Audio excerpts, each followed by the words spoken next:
Saludos a todos. Continuamos con el ciclo de conferencias que venimos realizando en conmemoración del cumplimiento de los 100 años de la Marcha sobre Roma y en vísperas de nuestra nueva traducción a través de Editorial Heracles de la obra La doctrina fascista de Benito Mussolini. Habiendo pasado por este ciclo el profesor Eduard Alcántara de España y el profesor Horacio Cagni de Argentina, presentamos ahora la charla del licenciado Juan Manuel Garayalde, colaborador desde ya hace más de 20 años del Centro Eboliano de la República Argentina. Su charla versará sobre el valor de reeditar en este año 2002 una obra como La doctrina fascista de Benito Mussolini. Los dejamos con el expositor. Bueno, saludos a todos. El 28 de octubre del año 2022 se conmemoraron 100 años de la Marcha sobre Roma, el acontecimiento político que llevaría al poder a un nuevo movimiento llamado fascismo. El Centro Eboliano de América, a través de la editorial Heracles, ha traducido y editado la obra La doctrina fascista de Benito Mussolini, fundador del movimiento fascista italiano. La labor de traducción fue llevada a cabo por el licenciado Marco Ghio, principal traductor de la obra de Julius Evola, el pensador tradicionalista italiano, al castellano. ¿Cuál es el valor de traducir esta obra en este año 2022? Alguno de los motivos puede ser de índole nostálgica. Otro, de alguna manera, traer al presente ciertos acontecimientos históricos y analizarlos. Ser un poco más incisivos en los orígenes, su desarrollo, el ocaso. La idea nuestra, por lo general, y de esta charla, es, de alguna manera, es tratar de ver cómo entender el fascismo viendo la política contemporánea. Y principalmente pensar este fenómeno del fascismo tomando en cuenta la política contemporánea de Sudamérica, específicamente. A ver, los inicios del siglo XXI han presentado un panorama político casi uniforme. El populismo de izquierda ha dominado la escena política en esta región sudamericana por más de 20 años. El motivo principal radica en el fracaso de los gobiernos militares y gobiernos democráticos de lograr transformaciones sociales que permitan a los pueblos estar por encima del nivel de pobreza, que sabemos perfectamente que al día de hoy eso es un fracaso total. Bajo un contexto de la Guerra Fría, al que el continente americano ingresó luego de la Revolución Cubana de 1959, se produjo una injerencia de los Estados Unidos en toda la región, como cabeza o jefe del bloque opuesto al comunismo. Y a pesar de ganarse en prácticamente todos los países sudamericanos la guerra contra la subversión internacional alentada y financiada desde Cuba y la Unión Soviética, el resultado es que el sistema político latinoamericano quedó completamente diezmado en lo económico, en lo jurídico, en lo sociopolítico, económico y educativo. El desmantelamiento de la Unión Soviética en 1991 dejó también a los movimientos de izquierda sin fuentes de ingreso, por lo que debieron organizarse para participar de las elecciones en sus respectivos países, a los que no les fue difícil acceder por el nivel de crisis social y descontento que había con los gobiernos denominados de derecha o centro derecha. Tenemos en Perú a Alejandro Toledo, a Alan García, en la Argentina al matrimonio de Néstor y Cristina Kirchner, en Bolivia a Evo Morales, en Brasil a Lula y a Dilma Rousseff, en Nicaragua hasta actualmente a Daniel Ortega, en Chile a Michelle Bachelet, en Venezuela a Hugo Chávez y Nicolás Maduro, y por supuesto en Cuba, por lo menos hasta el año 2016, Fidel Castro, como sobreviviente de todo ese tiempo, y quizás la dictadura más antigua y más larga del continente americano. Contra ello, contra todo este movimiento que más o menos abarcó 20 años, surgirá una nueva derecha. Esto es, grupos de intelectuales jóvenes que lograron capitalizar el descontento de las políticas erráticas del populismo de izquierda. Se llegó a partir del 2015 reacciones de centro derecha, que decepcionó a los votantes, en tanto que culturalmente no alteró en nada lo que se denomina el marxismo cultural imperante, y prosiguió con políticas económicas aún más erráticas que las llevadas a cabo por los populismos de izquierda. El caso de en Argentina, Mauricio Macri, Sebastián Piñera en Chile, Iván Duque en Colombia, Jair Bolsonaro, recientemente perdió las elecciones en Brasil. O sea, el fracaso de estos presidentes llevaron, por ejemplo, en Argentina a que nuevamente retornara el kirchnerismo. Y el caso de Bolsonaro, que haya retornado Lula al poder. En el caso, por ejemplo, de Colombia, tenemos a Petros, ex militante de la guerrilla M-19, y Gabriel Boric en Chile, también provenientes de grupos de izquierda, de movimientos de izquierda. Sin embargo, esta nueva derecha ha crecido en importancia al dominar parte importante de las redes de comunicaciones juveniles, los Facebook, YouTube, Twitter, Instagram, para mencionar algunas, y desde la misma han definido a la izquierda populista como una mezcla confusa de múltiples expresiones. Son neomarxistas, respaldan la teología de la liberación,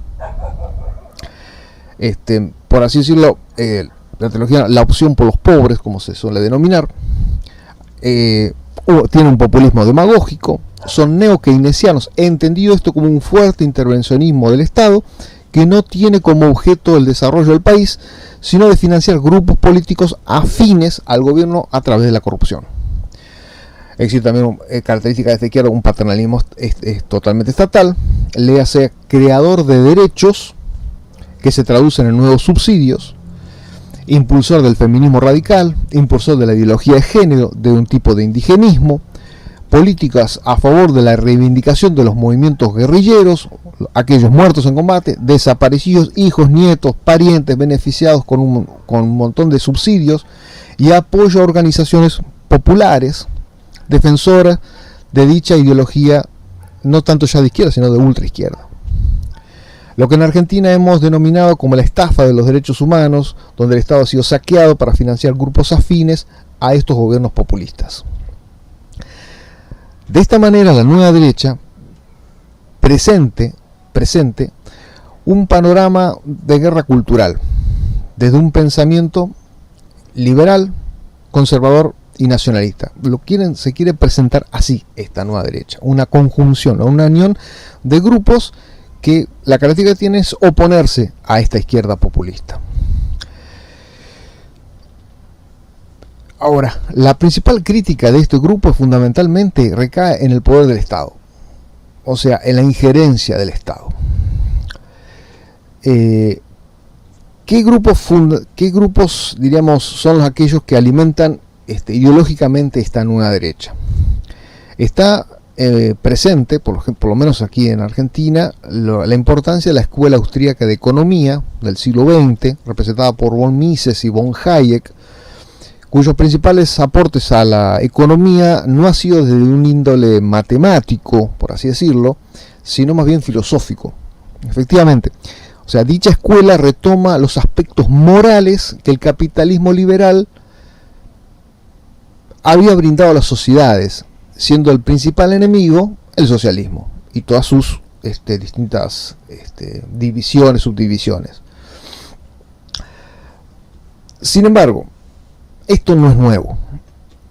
Esta nueva derecha no es más que la vieja derecha, pero con mejores comunicadores que simplifican el pensamiento en eslóganes que son más fáciles de comprar por una sociedad que hoy carece de cualquier tipo de conocimiento para comprender los trasfondos ideológicos de los partidos y de las políticas de gobierno. La nueva derecha hoy se vende cual un nuevo modelo de auto, pero siendo siempre la misma empresa que lo fabrica. Tanto la izquierda tradicional, no la actual, que se suele denominar fucsia, en tanto que ha decidido aceptar el sistema político liberal como campo de juego, como campo de combate, reivindicando derechos que se apoyan en aquellos que una vez brindó justamente derechos el liberalismo, como por ejemplo el caso de los derechos de la mujer, con la primera y segunda ola, y con los derechos que se les dieron a ciertas minorías sociales. No, esta izquierda dura se opone al Estado. La vieja izquierda dura se opone al Estado, teóricamente se opone al Estado, como una herramienta, o sea, lo define como una herramienta servil al gran capital, a la burguesía. Para la izquierda, el Estado solo servirá para lo que sería la dictadura del proletariado como paso previo al paraíso comunista. Por su parte, los liberales buscan un Estado ultra mínimo, que solo les garantice que tendrán libertad para operar económicamente, sin intervencionismo y con la menor cantidad de derechos por parte de la clase obrera. La nueva derecha en Argentina nos reivindica los gobiernos liberales de fines del siglo XIX y principio del siglo XX, donde supuestamente fuimos la séptima potencia del mundo, ya que en 1816 Vladimir Lenin nos decía que la Argentina era prácticamente una colonia de Gran Bretaña. Bueno, pero esta nueva derecha habla que la Argentina fue séptima potencia. Y para que sí entender que recién, más o menos en la década del 40 del siglo XX, la Argentina conoció lo que son los derechos sociales. Estamos hablando de vacaciones, obras sociales, indemnizaciones y un largo etcétera, por así decirlo, de derechos que se fueron consiguiendo. Derechos que no provienen de la teoría liberal, sino del socialismo que tanto critica el liberalismo. Hoy no podemos concebir un país sin esos derechos sociales, elementales para la clase trabajadora. Evidentemente los liberales actuales sí consideran que se podría vivir así y por ello volver a ser séptima potencia. Pero siendo aquí el Estado el objeto de la crítica de la nueva derecha, es necesario entender que hablamos de un Estado moderno, un aparato mecánico, burocrático, privado de alma, porque es laico, y como carece de un propósito mayor, es objeto de la utilización por parte de las ideologías materialistas. Yendo a los extremos de ambas, bajo el capitalismo, el Estado se usa para provecho económico de una clase burguesa. Para el marxismo, como herramienta totalitaria de opresión económica, social y cultural. El Estado está, de alguna manera, tironeado por estos dos grupos ideológicos, surgidos hace muy poco tiempo en lo que sería en esta civilización moderna. Toma por ejemplo el caso del pensador neomarxista Luis Althusser, que nos habla de la necesidad de controlar los aparatos ideológicos del Estado, que involucra un sistema educativo, un sistema jurídico, sindical, cultural, los medios de comunicación y por supuesto el ámbito político. El Estado en eso es una herramienta para ser utilizada por las ideologías materialistas tanto del marxismo como del liberalismo, como hemos dicho. Aquí nos vamos a detener un poco. Julius Evola, en sus escritos sobre el problema del Estado, publicados en la revista El Stato, varios de sus trabajos han sido traducidos y publicados por la editorial Heracles en un libro que apareció en el año 2002, El Estado Tradicional. En dicho libro, Evola nos habla de la caída de la idea del Estado. Recomiendo su lectura ampliamente porque ahí van a poder encontrar todo el proceso histórico de descomposición de la idea del Estado. Pero particularmente lo que quiero trabajar de dicho texto, de dicho libro, es de alguna manera cómo podemos hoy recuperar esa idea de Estado frente a esto que ha ocurrido entre las derechas y estas izquierdas, que de alguna manera ambas coinciden en su crítica al Estado, que el Estado es un problema. Lo cierto es que cuando el Estado está en manos de uno, el Estado es malo. Cuando el Estado está en manos de otro, los otros son los que critican. Pero siempre el Estado está en el eje de toda esta cuestión. La pregunta es, ¿cómo recuperamos el Estado? Y primero es recuperar su verdadero significado. Julius Evola, ¿qué nos recomienda? Primero, tenemos que desintoxicar al Estado de todas aquellas ideologías y ciencias que han roto con la ecumene medieval. Nos referimos al racionalismo, al materialismo, al luminismo, al mecanicismo, enciclopedismo, y podemos seguir a los tiempos presentes donde el Estado es un organismo donde hay incendios sociales, sale a cubrir esas fisuras, manteniendo el status quo, sosteniendo la enfermedad y solo actuando cuando esto puede desbordarse. Eso es el Estado hoy. Segundo, reconocer que el problema de la civilización moderna, hay que reconocer ese fenómeno. Dicha civilización representa una desviación, una subversión de valores, modelos y prácticas de la humanidad. Reviste la civilización moderna, dice Ébola, una hipertrofia teratológica. Ambos conceptos se pueden aplicar en particular al Estado moderno. Como una hipertrofia, crecimiento desmesurado, poder estructural sofocante que llega a toda la sociedad, y teratológica como una deformación monstruosa de la idea de Estado, convirtiéndose, por ejemplo, en ese espeluznante leviatán que fue la ex Unión Soviética, una maquinaria de represión, confinamiento y exterminio. El Estado soviético era una maquinaria de difusión ideológica donde ir en contra de ella era convertirse en un enemigo del Estado comunista y del proletariado. Julius Evola nos dice que lo que la civilización moderna nos ha traído es la naturalidad de lo anormal. Así hoy el Estado, en manos de unas determinadas ideologías, puede sancionarnos por no reconocer que tenemos frente, por ejemplo, tenemos frente a nosotros a un hombre que se autopercibe mujer, y de obligar a que se acepte que un menor de edad tome hormonas por un tratamiento de cambio de sexo. Lo anormal se convierte en normalidad, con la presión del Estado a través de sus sistemas de leyes. El tercer punto, el nacionalismo, como punto de apoyo para la reconstrucción. Dentro del estudio de la obra de Ébola, el nacionalismo es parte de un proceso de descomposición del ecumene romano-cristiano de la Edad Media. El nacionalismo inaugura la era de las masas. De la sociedad orgánica medieval se pasa a la sociedad mecánica moderna. El nacionalismo nace en pleno inicio de la revolución industrial. Su fuerza femenina se hace prisionera de los ahora denominados intereses sociales, intereses nacionales, donde la riqueza más grande de las naciones no es la sabiduría alcanzada en el conocimiento de lo divino, sino cuál nación posee mejores y mayores recursos naturales a los cuales hay que depredar para superponerse a las demás naciones, a las demás potencias, preparándose para futuras conflagraciones mundiales. Esta es la realidad dentro de la doctrina de la regresión de las castas. Sin embargo, Julius Evola verá que el nacionalismo de la era moderna, y principalmente aquel sobreviviente de la Primera Guerra Mundial, una posibilidad de ascender en la recuperación de la idea del Estado. Esta visión no era solamente teórica, era vivida por el escritor Julius Evola desde el ascenso de Mussolini al poder, desde la marcha sobre Roma, que estamos conmemorando en este año 2022 con sus 100 años.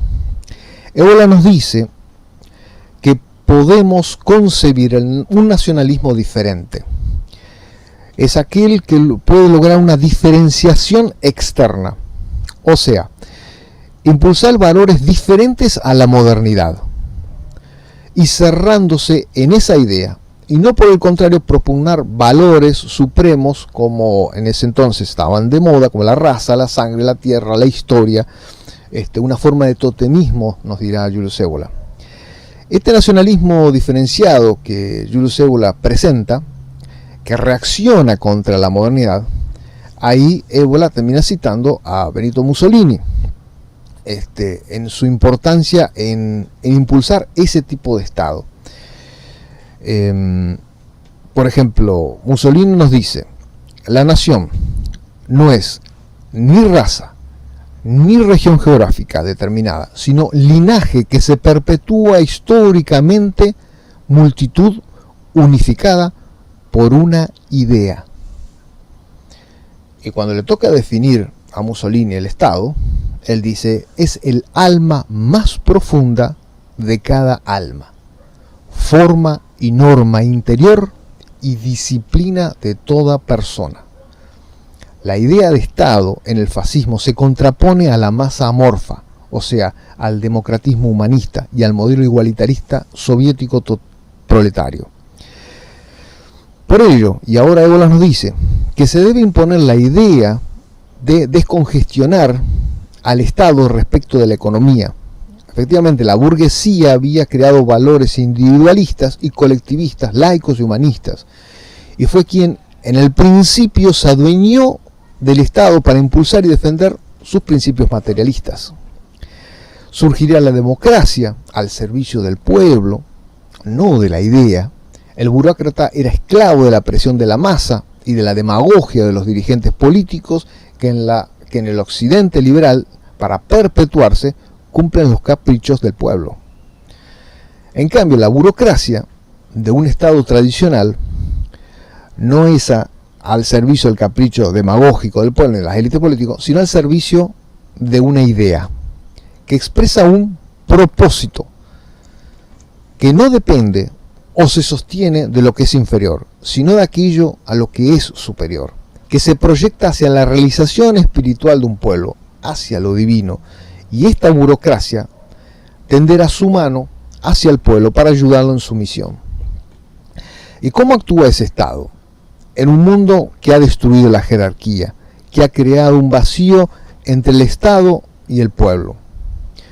La reconstrucción de esa red recae en la Italia fascista en el ideal corporativo, o sea, la organización de la sociedad jerárquicamente, pero no creando oposiciones dentro de la sociedad, por ejemplo, obreros versus empresarios, campo versus ciudad.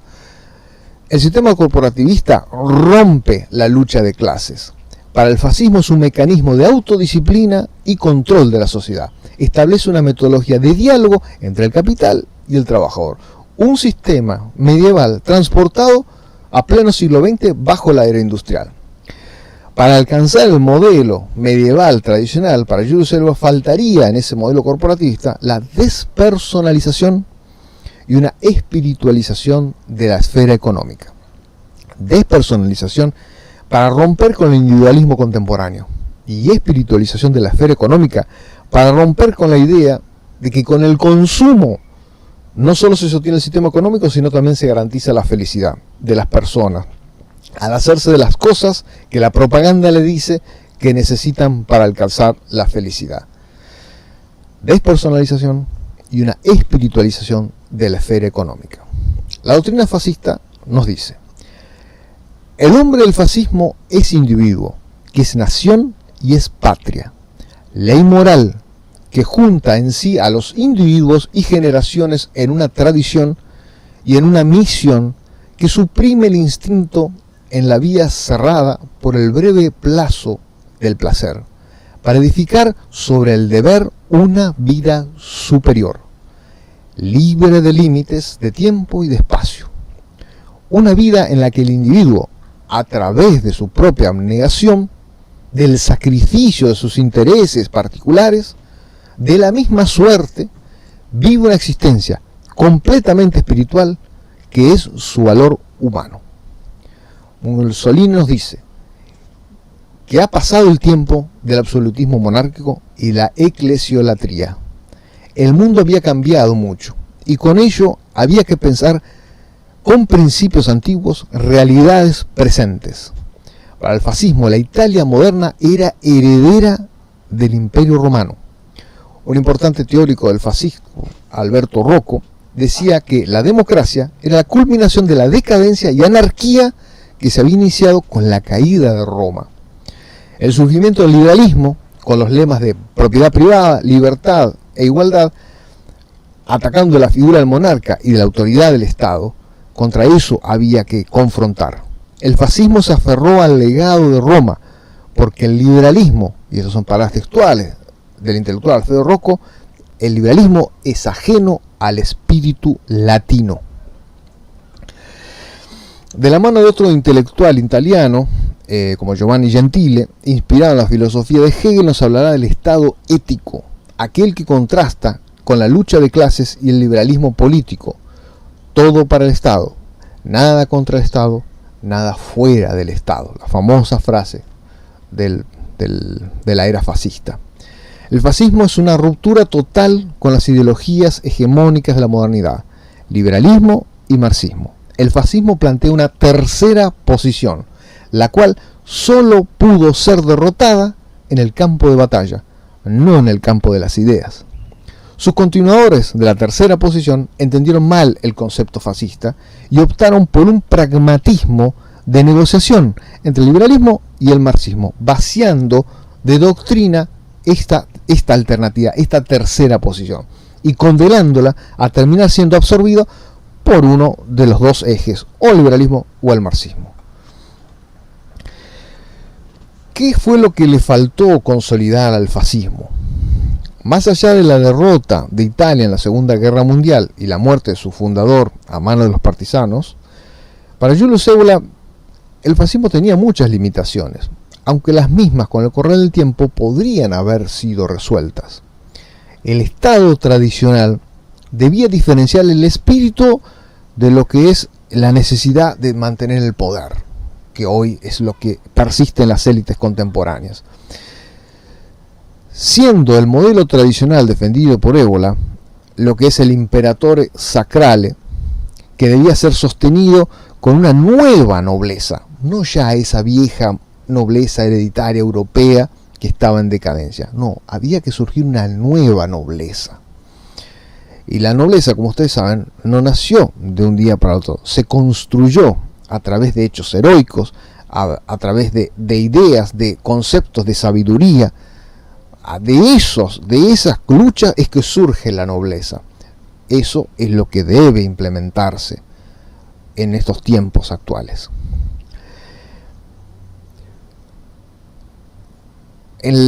Esa casta política y monárquica que en los tiempos de Mussolini lo traicionó en 1943 cuando fue derrocado, significa que a Mussolini le faltó tiempo para transformar el Estado italiano bajo los principios de la antigua Roma. Para ir concluyendo, ese Estado tradicional que Evola nos describe tiene un propósito divino hacia el cual tender, acompañado por una suprarreligión, o sea, superar las actuales religiones que están subvertidas dentro de esta civilización moderna, e impulsar porque en ellas mismas existen principios inmutables que René Guénon denominó como la tradición primordial, que están presentes, reitero, en todas estas tradiciones. Y por eso hablamos de una suprarreligión, que tienen que ser las que hay que despertar para una nueva visión, nuevamente, de la fe, de la religión, de la construcción del Estado y de la construcción de una nación. Todos estos elementos son los que tienen que ser tomados en cuenta en lo que sería una nueva lucha para la reconstrucción de lo que en este tiempo del Kali Yuga se vive. A modo de conclusión, esta nueva derecha que hoy existe, que no es más que una vieja derecha, no significa, por un lado, una derrota de lo que son los principios materialistas que gobiernan el mundo, sino un afianzamiento de los mismos. Por lo tanto, sabemos que esta derecha no tiene nada de derecha, sino que es más bien izquierda. O sea, algo que sigue operando y edificando principios e instituciones que son propios de la civilización moderna, que son propios de rechazar la ecumene medieval, los principios que se sostuvieron a lo largo de siglos y siglos de toda la historia de la humanidad. Esos principios están vivos y están latentes, y necesitamos de una élite, de una nueva nobleza que los traiga al presente y que entienda que se construye sobre nuevos suelos, no sobre lo que ya está corrompido, podrido de esta civilización moderna. Así que es la necesidad de recuperar la idea del Estado. Y en este tiempo que conmemoramos estos 100 años de la marcha sobre Roma, valoramos a aquellos que sí intentaron recuperar esa idea y que sirva su lectura para justamente buscar nuevamente en un futuro movimiento esa reconstrucción de las naciones a través de una apología del Estado. Muchas gracias.